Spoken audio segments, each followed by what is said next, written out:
So hello to all my young friends जो intermediate में पढ़ रहे हैं और जो ये वीडियो देख रहे हैं। जीटी के एकेडमी के लेक्चर्स में आप सबका स्वागत है।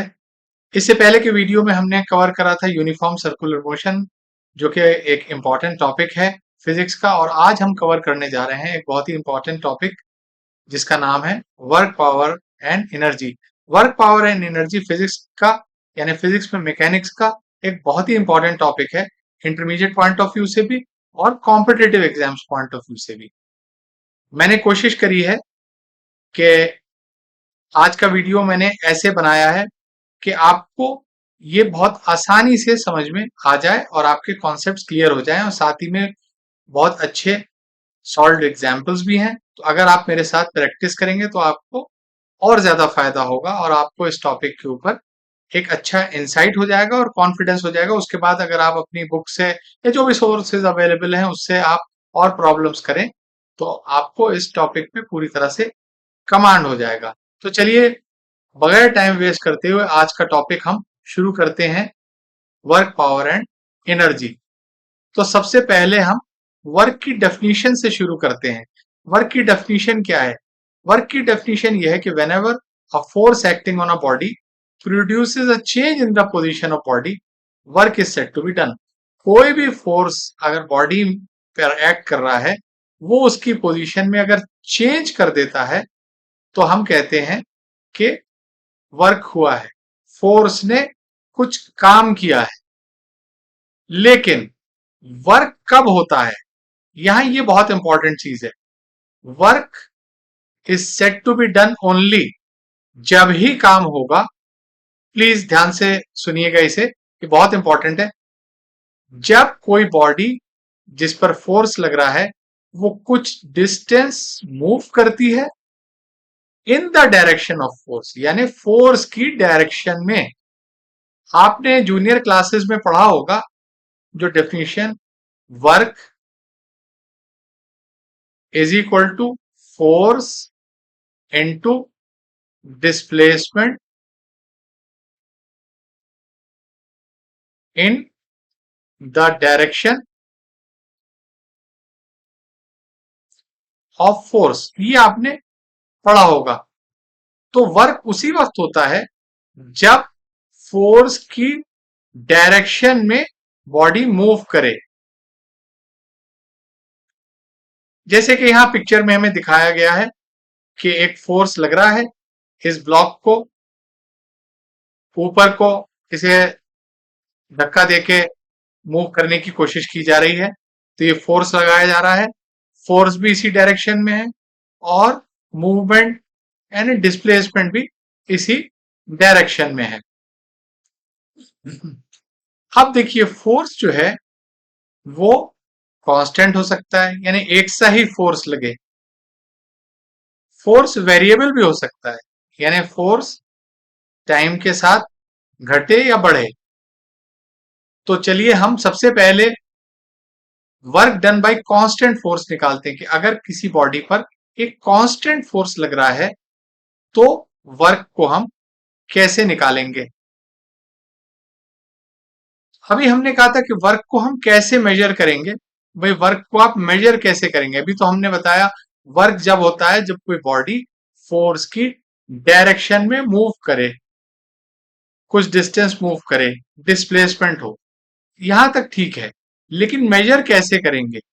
वर्क को मेजर करा जाता है, वर्क होता है product of the applied force and the displacement in the direction of force. इसका मतलब होता है अगर यहां पर आपके पास ये एक बॉडी है जो हॉरिजॉन्टल सरफेस पे रखी हुई है, इस पर ये फोर्स लग रहा है और ये फोर्स इसको ऐसे मूव करता है और ये बॉडी एस डिस्टेंस मूव कर जाती है। तो देखिए फोर्स इस डायरेक्शन में है और इसी डायरेक्शन में मूवमेंट भी है, यानी डिस्प्लेसमेंट है।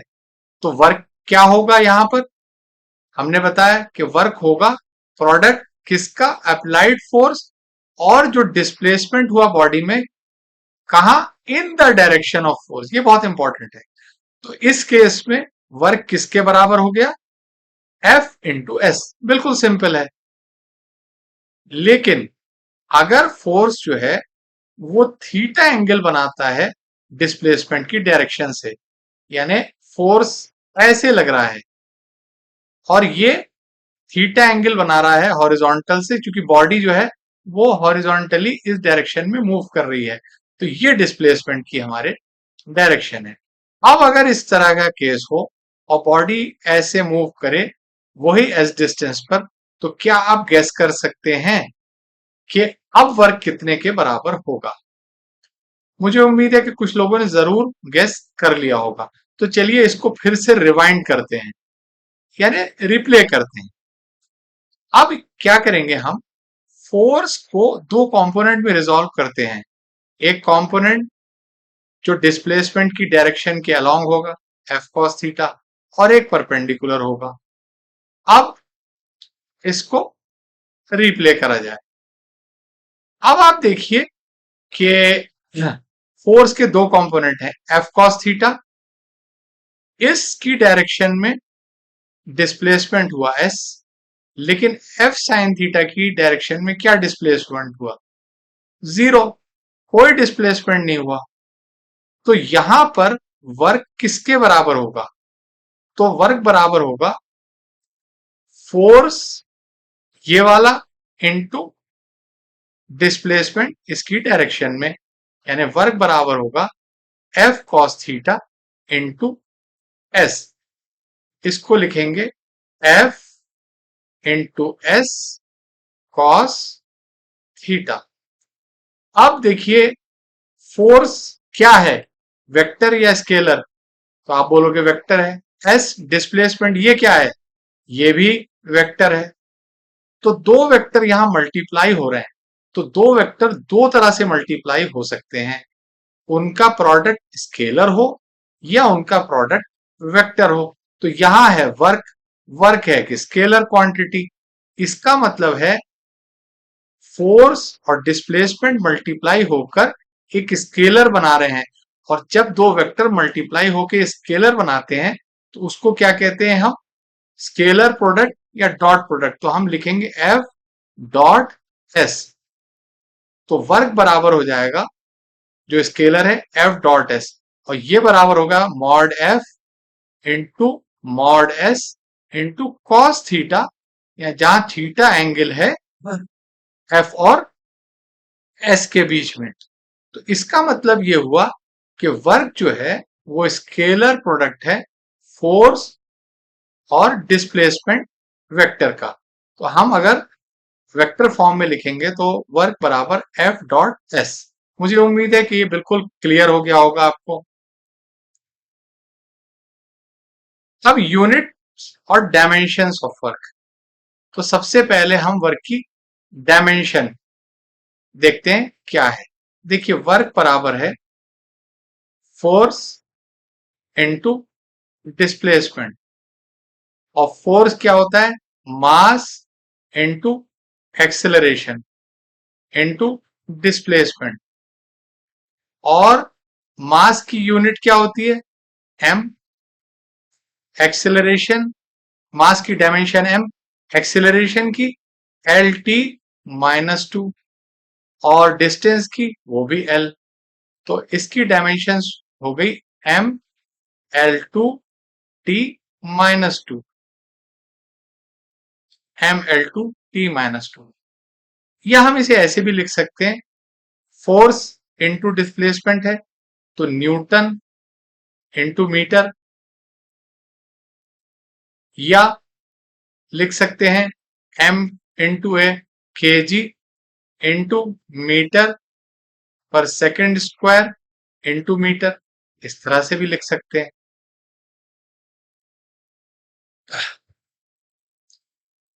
अब बात करते हैं यूनिट वर्क की। तो वर्क बराबर होता है फोर्स इंटू डिस्प्लेसमेंट, और फोर्स की यूनिट क्या है? न्यूटन, डिस्प्लेसमेंट की मीटर। तो वर्क की जो यूनिट होती है वो होती है जूल। यानी 1 जूल बराबर होता है 1 न्यूटन × 1 मीटर। तो अगर किसी बॉडी पर 1 न्यूटन का फोर्स उसको 1 मीटर चलाता है, तो जो वर्क होगा उसको हम कहेंगे 1 जूल ऑफ वर्क, 1 जूल काम हुआ। ऐसा ही सिस्टम जो है, जो हम यूज करते हैं, उसके अंदर वर्क की यूनिट होती है जूल, जबकि 1 जूल बराबर 1 न्यूटन × 1 मीटर। लेकिन अब दूसरा एक और सिस्टम है सीजीएस सिस्टम, यानी सेंटीमीटर ग्राम सेकंड सिस्टम। तो सेंटीमीटर ग्राम सेकंड सिस्टम के अंदर क्या होगा, वर्क बराबर फोर्स इंटू डिस्प्लेसमेंट। तो सीजीएस सिस्टम में फोर्स की क्या यूनिट होती है, डाइन, और डिस्प्लेसमेंट की सेंटीमीटर। तो डाइन इंटू सेंटीमीटर को हम कहते हैं अर्ग। तो 1 अर्ग बराबर 1 डाइन इंटू 1 सेंटीमीटर। तो अगर किसी चीज पर 1 डाइन का फोर्स उसे 1 सेंटीमीटर डिस्प्लेस करता है, तो जो वर्क होगा उसे कहेंगे 1 अर्ग। अब यहां पर आपको मालूम है कि अर्ग बराबर डाइन इंटू सेंटीमीटर। तो 1 डाइन कितने न्यूटन के बराबर होता है, 10⁻⁻⁵। और सेंटीमीटर कितने मीटर के बराबर होता है, 10⁻⁻²। सो 1 अर्ग बराबर होगा 10⁻⁻7 जूल।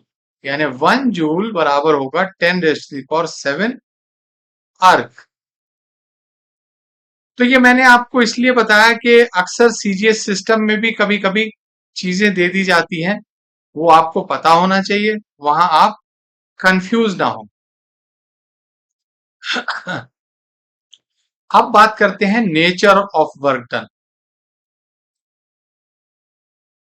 वर्क डन 0 हो सकता है, वर्क डन पॉजिटिव हो सकता है, वर्क डन निगेटिव भी हो सकता है। तो वर्क डन 0, पॉजिटिव, निगेटिव कब होता है, वो डिपेंड करता है एंगल थीटा पर। तो एंगल थीटा के हिसाब से वर्क डन बाय फोर्स जो है वो 0, पॉजिटिव या निगेटिव हो सकता है। अब कब, देखिए वर्क बराबर होता है F डॉट डॉट एस, और ये बराबर होगा F into S into cos theta. तो अगर थीटा बराबर 90 डिग्री है तो वर्क बराबर होगा 0, क्योंकि cos 90 होता है 0। अगर थीटा जो है एक्यूट है तो वर्क जो है पॉजिटिव होगा, क्योंकि कॉस एक्यूट एंगल की पॉजिटिव होती है। लेकिन अगर थीटा जो है वो ऑब्ट्यूज है तो वर्क निगेटिव होगा, क्योंकि ऑब्ट्यूज एंगल की कॉस निगेटिव होती है। तो वर्क डन 0 कब होगा, जब थीटा 90 डिग्री है। यानी अगर कोई बॉडी इस डायरेक्शन में मूव करे और उस पर फोर्स इस डायरेक्शन में लग रहा है, यानी डिस्प्लेसमेंट और फोर्स की डायरेक्शन में एंगल है 90 डिग्री का, तो वर्क डन बाय फोर्स 0 होगा। यानी फोर्स की डायरेक्शन में कोई डिस्प्लेसमेंट नहीं हो रहा है, तो फोर्स कोई काम नहीं कर रहा है। लेकिन अगर थीटा जो है वो एक्यूट हो तब वर्क डन पॉजिटिव होगा, अभी हमने बताया। यानी अगर इस तरह से फोर्स लग रहा है और बॉडी इस डायरेक्शन में मूव कर रही है तो पॉजिटिव होगा, क्योंकि F into S into cos theta, और थीटा है एक्यूट, तो work done by force positive होगा। यानी फोर्स जो है पॉजिटिव काम करेगा। लेकिन अगर थीटा ऑब्ट्यूज है तो वर्क डन निगेटिव होगा। यानी अगर एफ इस डायरेक्शन में लग रहा है लेकिन मूवमेंट ऐसे हो रहा है तो क्या होगा? वर्क डन निगेटिव होगा। अब आप देखिए इस केस में भी एफ कॉस थीटा इस डायरेक्शन में था और एफ साइन थीटा इस डायरेक्शन में।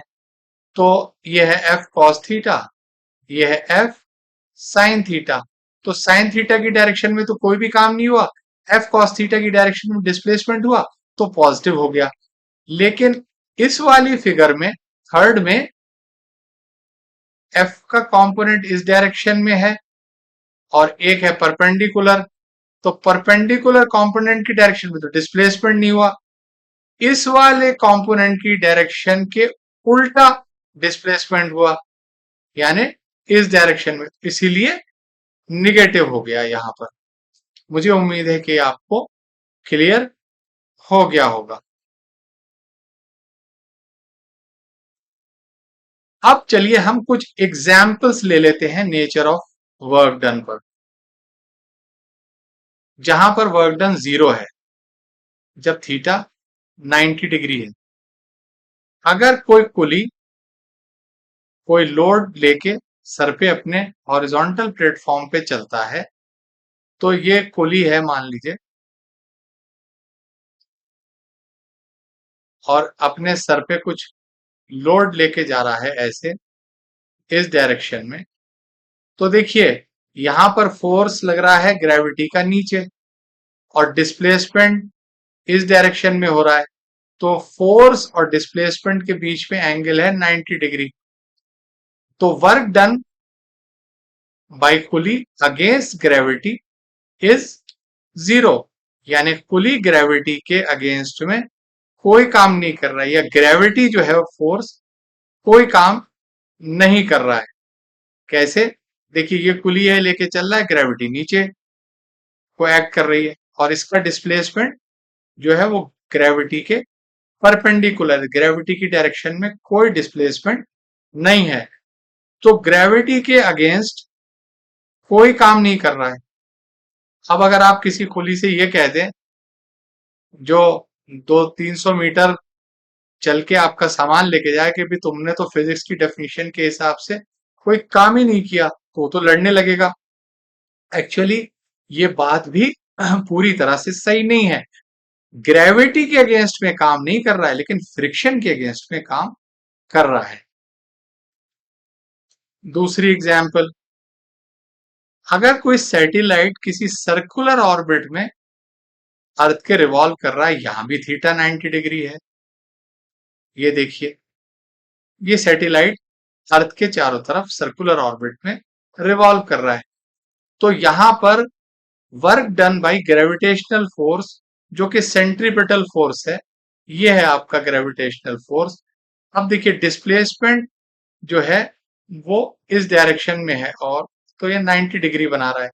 इस जगह किसी भी और पॉइंट पे डिस्प्लेसमेंट इस डायरेक्शन में है और ग्रेविटी यहां पर उस डायरेक्शन में, यहां भी 90 होगा।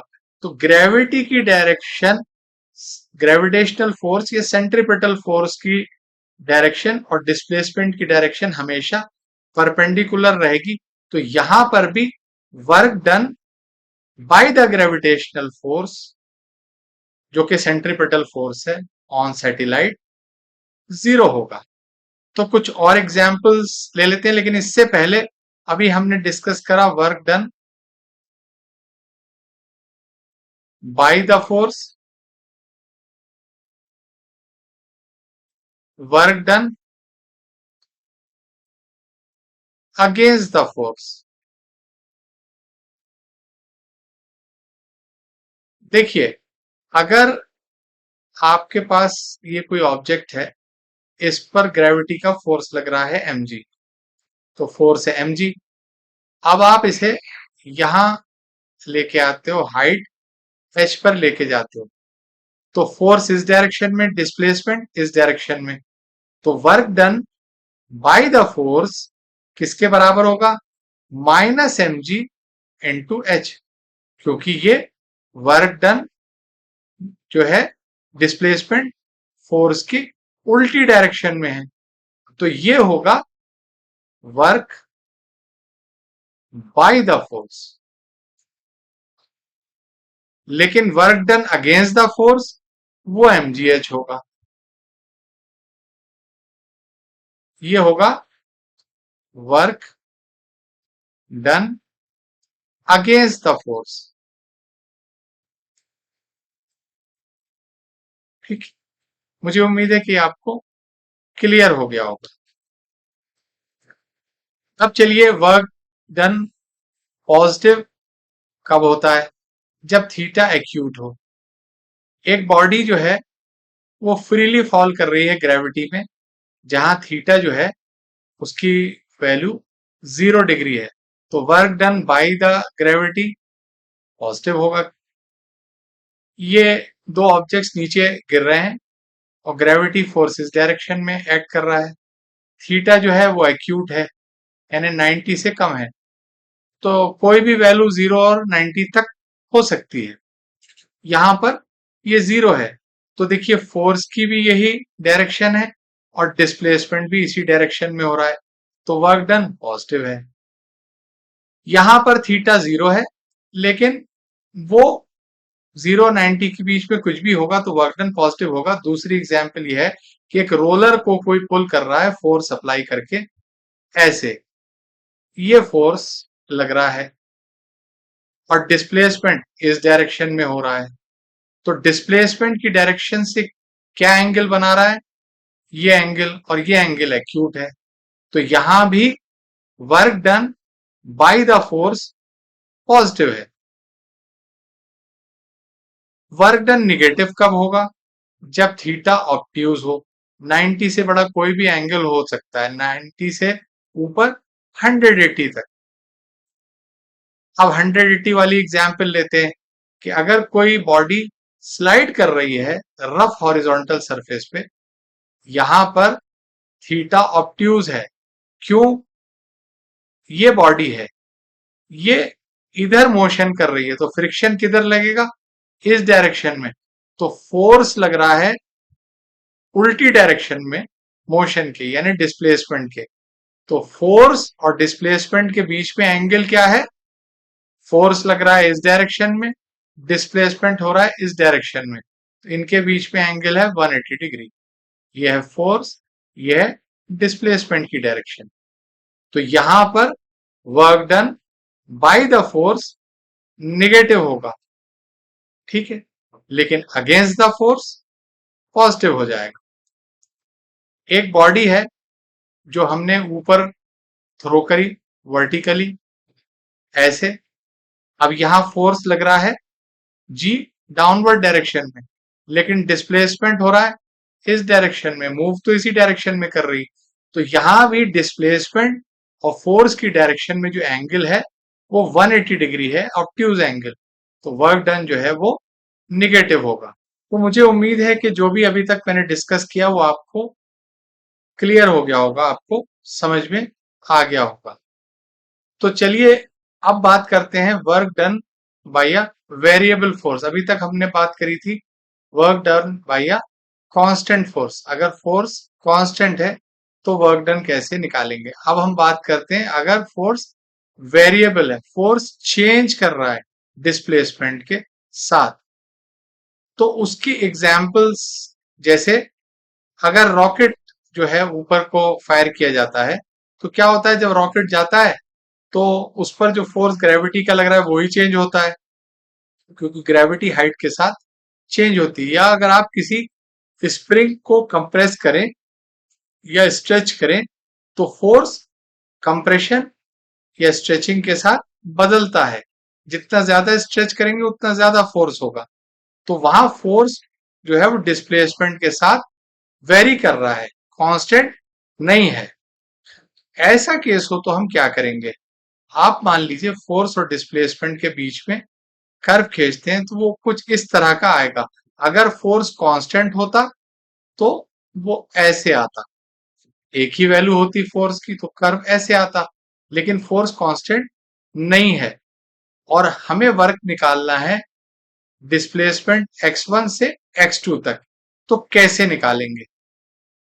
तो यहां पर हम कैलकुलस का यूज करते हैं। तो देखिए, x डिस्टेंस पर हम एक छोटी सी स्ट्रिप लेते हैं dx थिकनेस की। अब ये बहुत छोटी स्ट्रिप है, बहुत ही ज्यादा छोटी स्ट्रिप है, मतलब मैं बना नहीं सकता इतनी छोटी, आपको दिखाने के लिए थोड़ी बनाई, बड़ी बनाना पड़ रही है। ये स्ट्रिप जो मैंने रेड से शेप कर, तो देखिए यहां पर फोर्स कुछ है और यहां पर फोर्स कुछ है और इसमें बहुत फर्क है, लेकिन इस छोटी सी स्ट्रिप के लिए फोर्स करीब करीब कांस्टेंट माना जा सकता है। ठीक है, तो इस छोटी सी स्ट्रिप में जो वर्क है वो किसके बराबर होगा, यानी इस छोटे से डिस्प्लेसमेंट dx के लिए, तो वो वर्क dw अगर हम कहते हैं वो बराबर होगा F इंटू dx। F जो है यहाँ फोर्स की वैल्यू है, तो F इंटू dx क्या है, वो एरिया है इस छोटी सी स्ट्रिप का। तो पूरा वर्क बराबर होगा integral F dx from x1 to x2।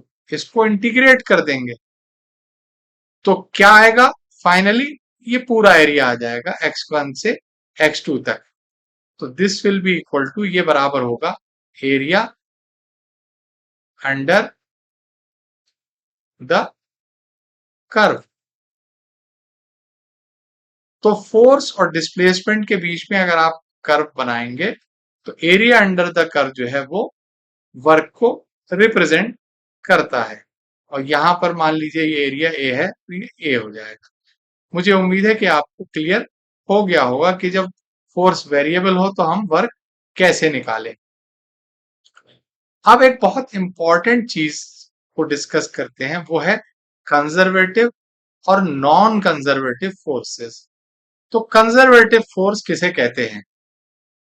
Conservative force उसे कहते हैं जब वर्क डन बाय फोर्स और अगेंस्ट फोर्स किसी बॉडी को मूव करने पर उसके पाथ पे डिपेंड नहीं करता है, बल्कि इनिशियल और फाइनल पोजीशन पर डिपेंड करता है। इसका मतलब ये है कि अगर कोई बॉडी पोजीशन ए पर है और उसको पोजीशन बी पर ले जाया जाए इस कंजर्वेटिव फोर्स के इन्फ्लुएंस में, तो किसी भी पाथ से लेके जाएं, इससे, इस पाथ से, इस रास्ते से, इस रास्ते से, कैसे भी लेके जाएं, वर्क डन एक ही होगा। डब्ल्यू है तो यहां भी डब्ल्यू, यहां भी डब्ल्यू, यहां भी डब्ल्यू। तो वो डिपेंड करता है ए से बी पर अगर आप लेके जा रहे हैं, यानी इनिशियल और फाइनल पोजीशन क्या है इस पे डिपेंड करता है वर्क डन। लेकिन कौन से रास्ते से लेके जाएं इस पर वर्क डन नहीं डिपेंड करता है। दूसरी इंपॉर्टेंट चीज ये होती है कि राउंड ट्रिप में जो वर्क डन होता है वो जीरो होता है।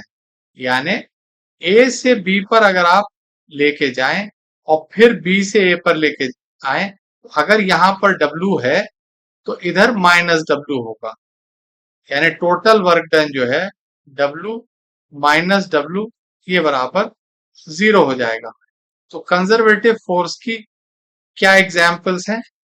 कुछ एग्जाम्पल्स हैं ग्रेविटेशनल फोर्स, इलेक्ट्रोस्टैटिक फोर्स या स्प्रिंग फोर्स।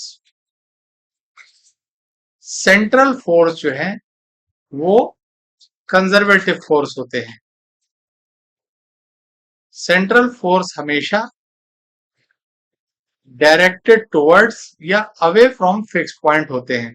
इसका मतलब है कि अगर कोई एक फिक्स पॉइंट है ये वो, तो और यहां कोई बॉडी है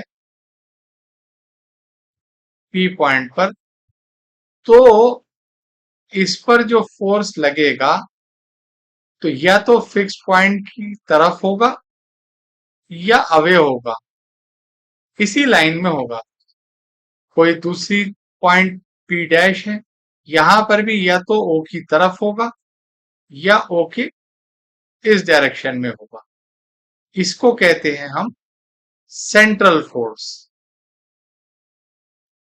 और फोर्स का मैग्नीट्यूड जो है वो डिस्टेंस पे डिपेंड करता है पार्टिकल का सेंट्रल पॉइंट से। मान लीजिए ये हमारा सेंट्रल पॉइंट O है, तो यहां कोई पॉइंट P है, इस पर जो फोर्स लग रहा है, चाहे इस डायरेक्शन में अवे हो या टुवर्ड्स हो, और ये x डिस्टेंस पर है, तो वो फोर्स अगर F है, F जो है वो फंक्शन ऑफ x होगा, यानी x पर डिपेंड करेगा। क्या रिलेशन होगा ये अलग चीज है।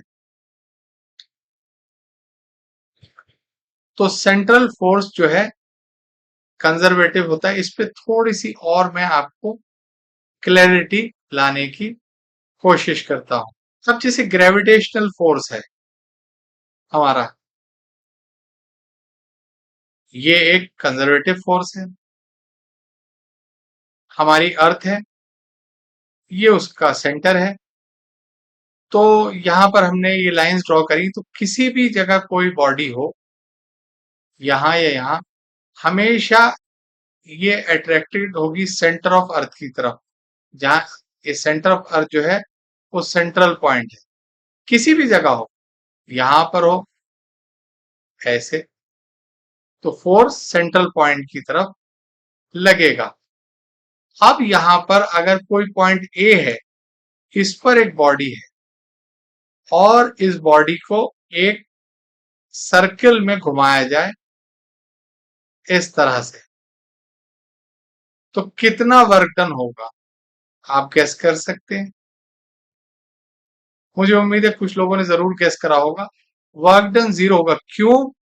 क्योंकि हर जगह ये जो सेंट्रल फोर्स है वो डिस्प्लेसमेंट की डायरेक्शन, यहां डिस्प्लेसमेंट की डायरेक्शन ये है, यहां डिस्प्लेसमेंट की डायरेक्शन ये है, यहां डिस्प्लेसमेंट की डायरेक्शन ये, हर जगह सेंट्रल फोर्स उसके परपेंडिकुलर है। तो पूरा घूम के आने के बाद भी कोई वर्क नहीं होगा। लेकिन अगर ए से बी तक हम लेके जाएं, और ए और बी के बीच में डिस्टेंस x है, और ए और बी अर्थ के बहुत करीब है, जहां के g की वैल्यू सेम है, तो यहां पर mg, इसका मास अगर m है बॉडी का, तो बॉडी के ऊपर फोर्स जो लगेगा mg लगेगा इस डायरेक्शन में। तो work done by gravitational force होगा mg into x with a minus sign, जो कि डिस्प्लेसमेंट ए से बी की तरफ हो रहा है, वो फोर्स के उल्टी डायरेक्शन में है।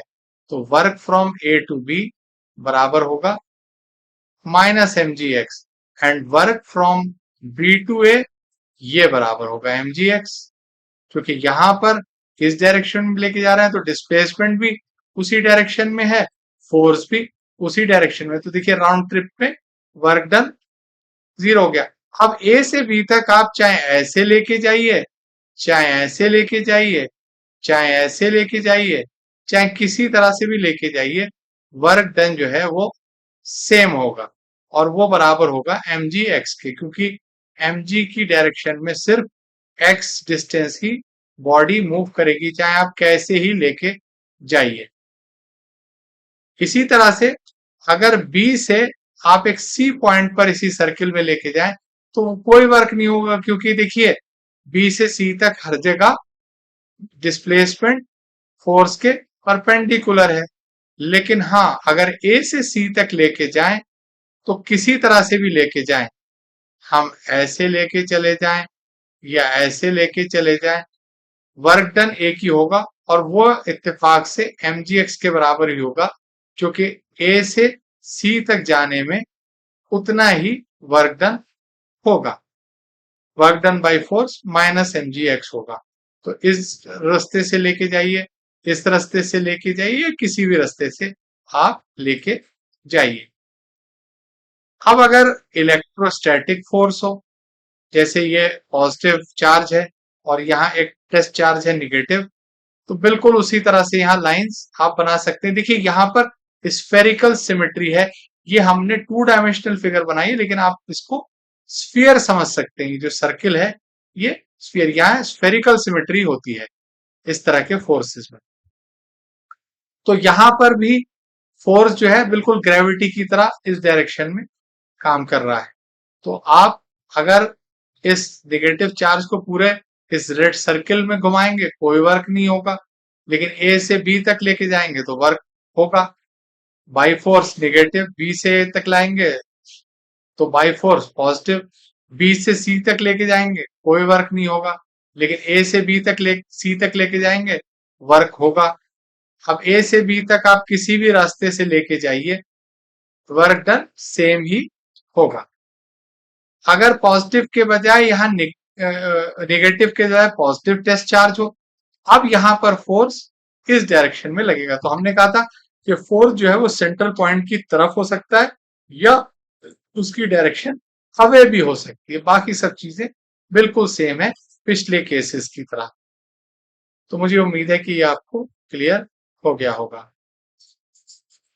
अब हम कैलकुलेट करते हैं work done between two points A और बी, जहां हम ए से बी तक किसी बॉडी को अलग अलग रूट से लेके जाते हैं कंजर्वेटिव फोर्स में। और यहां पर हम कंजर्वेटिव फोर्स जो है वो ग्रेविटी का लेते हैं। लेकिन ग्रेविटी के बारे में एक छोटा सा कॉन्सेप्ट है जो मैं चाहता हूं कि आप लोगों को क्लियर हो जाए। देखिए, ये हमारी अर्थ है और इसका सेंटर है। तो किसी भी पॉइंट पर ग्रेविटी का फोर्स सेंटर की तरफ लगेगा ऐसे। तो यहां पर अगर आप इस पॉइंट पे देखिए तो ग्रेविटी की डायरेक्शन ये होगी। लेकिन अगर आप अर्थ सरफेस पे अलग अलग जगह मूव करें तो ग्रेविटी की डायरेक्शन अलग अलग होगी। देखिए, यहां से यहां पर 90 डिग्री चेंज हो गया, इस जगह से इस जगह पर 180 डिग्री चेंज हो गया, पूरा घूम के आए तो 360 डिग्री चेंज हो गया। तो क्या इसका ये मतलब है कि अगर हम किसी सरफेस पर किसी पॉइंट पर जी लें तो इससे थोड़ा सा दूर पॉइंट पर जी की वैल्यू ये होगी, डायरेक्शन ये होगी? नहीं, ऐसा नहीं है। उसकी वजह यह है कि 1 डिग्री का फर्क जो है वो करीब 120 किलोमीटर में पड़ता है, और हाफ डिग्री का फर्क जो है वो 60 किलोमीटर में पड़ता है।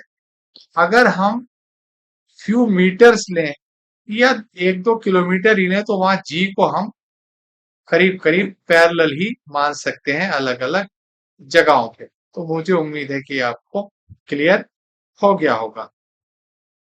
तो चलिए अब हम एक बॉडी को ए से बी तक अलग अलग रूट से लेके जाते हैं और देखते हैं कि कितना वर्क डन होता है, क्या एक ही वैल्यू होती है उसकी या नहीं। तो बॉडी को हम ए से बी तक जो है वो लेके जाते हैं, जहां ए और बी के बीच में जो डिफरेंस इन हाइट है वो h है। अब यहां कंजर्वेटिव फोर्स लग रहा है ग्रेविटी का, तो इस बॉडी पर फोर्स इस डायरेक्शन में लग रहा है mg। तो work done from A to B कितना होगा? अगर आप mg into H, by force negative होगा लेकिन अगेंस्ट फोर्स ले लेते हैं, यानी अगेंस्ट फोर्स यानी हम जो काम कर रहे हैं, तो वर्क डन ए से बी तक ले जाने में हमारे द्वारा किया गया वर्क mg h होगा। अब दूसरे केस के अंदर हम ये बॉडी को ए पर है, ए से सी पे लेके जाते हैं और सी से बी तक लेके जाते हैं इस स्मूथ इंक्लाइंड प्लेन के थ्रू, जिसका के हॉरिजॉन्टल से एंगल थीटा बनाता है। तो देखिए, work done from A to B बराबर होगा work done from A to C plus work done from C to B.